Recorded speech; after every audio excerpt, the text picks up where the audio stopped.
I took him golf recently. I thought, I'd never play this game. Old man's game, never do it. But my kids play, so I want to play with them. So I go out, and I do really well. I go out on this one day, and I out-power by my instructor. I'm feeling really proud. The next day, I'm not feeling so proud. I keep putting the ball in the water again. I'm so frustrated. Put down another one. Put down another one. I don't care. I don't care what my score is. Let's do it. And finally, I was getting frustrated. He's going things like, ain't it a bitch? This is golf. And I'm going, bull. I said, you're a terrible instructor. I said, because I should at least be consistent at whatever shitty level I can achieve. I said, I know I'm not Tiger Woods, but I should be able to be consistent, and you're just telling me that it's difficult. Telling me it's difficult is not helping. Tell me what to do. He said, well, actually, you're only a little bit off. I said, could have fooled me. He said, no, you're about a millimeter or two off. I said, you're joking. He said, no, watch this. He said, I didn't teach you this yet. He said, when you approach the ball like this, he said, if you change the angle that you're attacking this just 1 or 2 millimeters, in the very beginning, do you see how that changes the arc? This one, instead of being on the green, by 1 millimeter, now you're in the water. 1 millimeter over here, you're in the sand. And he said, and also you're hitting the ground by 1 millimeter sometimes. You're not stroking it, just 1 millimeter.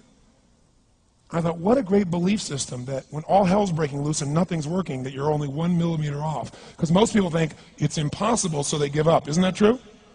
And in real life, it's true. So 2 days later, I'm going to see one of my clients. I do a lot of coaching, and I have a man who's the top plastic surgeon in the world. He's going through some tough times in some aspects of his life. But this is a guy that gets paid by Sultan of Brunei $1 million to fly over and do 3 people's faces. He is the #1 plastic surgeon in the world. He can make anyone who's ugly look spectacularly beautiful. He showed me pictures of a woman who's 84 years old. He made her look 40 and gorgeous, no exaggeration. But you know what? I'm waiting for him in his office, and he's still in surgery. So he's got a new book he's creating to teach other surgeons around the world. And I'm going through it, and it's got pictures of, you know, the top 100 supposedly most beautiful women in the world's faces. And then men. I wasn't paying attention to that one. I just kept turning the pages, right? But I noticed something. He's got all these measurements. And he has mathematically calculated what it takes to make someone look gorgeous, man or woman. And it's a few millimeters. Interesting. For example, on a woman, the distance between the top part of your lip and your nose, this little distance, the measurement of that, if you're beautiful, gorgeous, is the same size as your eye. If it's 1 millimeter more, you have an average face. If it's 2 millimeters more, you are butt ugly. Okay. The difference between butt ugly and gorgeous is 2 millimeters. He's got about a dozen of these little 1 or 2 millimeter changes he makes, and it's a different person. It is unbelievable. So a very powerful belief to leave today with would be, nothing's working, I'm 1 millimeter away. What little thing do I change? And when I do, it changes everything. Because I'm heading this direction, I make this little shift. You take that out an hour from now, a day from now, a week from now, a month from now, you have a totally different destination from that direction. But the 1 millimeter change, I'll show you one of them right now. Check this out. Stay in the state of certainty. Some of you lost it. Intensify it, whatever it takes. Make your move. Come on. Make your move. Say yes. Say yes. Say yes. Say yes. Now feel that in your body. Don't let go of it. Now watch. Here's the difference between being certain and being uncertain. Did you see that? Certain, uncertain. See if you can find that little spot between the two, where you drop just a little bit of your chest, and you feel it drop, and come back up, and drop it. How many can feel that difference between where you really feel it, now intensify it, and where you dropped it? Is it a tiny difference, yes or no? Yes or no? Now, could you condition yourself to feel great in this state? Yes or no? So what I want you to do is give yourself that opportunity. So the way we're going to do is very simple. We're going to go in a peak state. And then we're going to train ourselves. Because guess what? If you're in this state of certainty, and all hell's breaking loose in your life, people can't figure out, you go, move, I'll handle it. People go, he's so lucky, he's so confident. No. Here's what I've created for my life, and anyone I know has succeeded. I'm a 17-year-old kid from Azusa, California, with no real education other than self-education, with no background, with parents that did their best, all of them,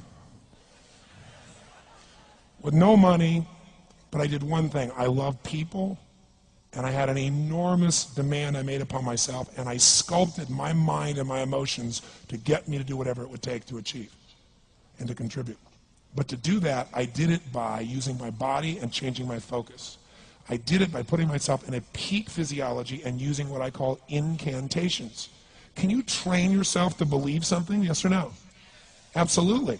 How How many of you ever made the fatal mistake of going to Disneyland or Disney World, and while you're there made the fatal mistake of going to a ride called It's a Small World After All? What happens for about a week after you're out of that damn place? You're still singing this thing in your head in 24 languages, right? Well, let me tell you something. How many of you have things when you want to go achieve them and this part of your voice goes, oh, it's not going to happen, or forget it? How many got a voice that sometimes interrupts that good pattern? Say, I. And what you want to do is train a new one. So starting when I was 17, I started doing incantations, not affirmations. Affirmation, you go, I'm happy, I'm happy, I'm happy, I'm happy, I'm happy. What's the problem? You haven't changed your what? Your what? Physiology. If you don't change your physiology, you won't get anything. So an incantation is not only you speak it, but you embody what you're saying with all the intensity you can. And you do it with enough repetitions that it sticks in your head. Like It's a Small World, now the conversation in your head is always the same and it gives you what you want. So you use your body and your voice. So 17 years ago, I started doing things. I was working for Jim Rohn, this speaker, and I was 17 years old. I had long hair, minestrone soup, acne on my face. And I was trying to call on Bear Stearns type of people and convince them why they should go to this man's seminar and be more successful. I was driving a 1968 Volkswagen that I had earned at $40 a week as a janitor. The only way I did it was park far from the building and then go in, and I love people and I believe, but I put myself in state and I was able to influence people that were far more successful than I was at the time. I would do something that I still do backstage and have done for 23 years because I don't hope I'm going to be in a good state, I demand it. So I do an incantation using my whole body. I'd say, I now command my subconscious mind to direct me in helping as many people as possible alive today to better their lives by giving me the strength, the emotion, the persuasion, the humor, the brevity, whatever it takes to show these people and get these people to change their lives now. And I would do that literally driving in my Volkswagen to a meeting in LA on the freeway for 40 minutes. People are looking at me, I'm screaming at the top of my lungs. They're going, I know he's a serial killer, I know he is. But by the time I entered that room, when two people meet, if there's rapport, the person who's most certain will always influence the other person. And I was totally certain, and they were trying to get revved up to certainty. Do you agree with this? Yes or no? I do another one because I was poor. I changed my mindset. I kept doing things, but I never got beyond it. I'd say God's wealth is circulating in my life. His wealth flows to me in avalanches of abundance. All my needs, desires, and goals are met instantaneously by infinite intelligence, for I'm one with God and God is everything. And I would imagine the abundance in my life, and I would feel so grateful. And a year later, I went from making $38,000 a year to making $1 million a year in 1 year.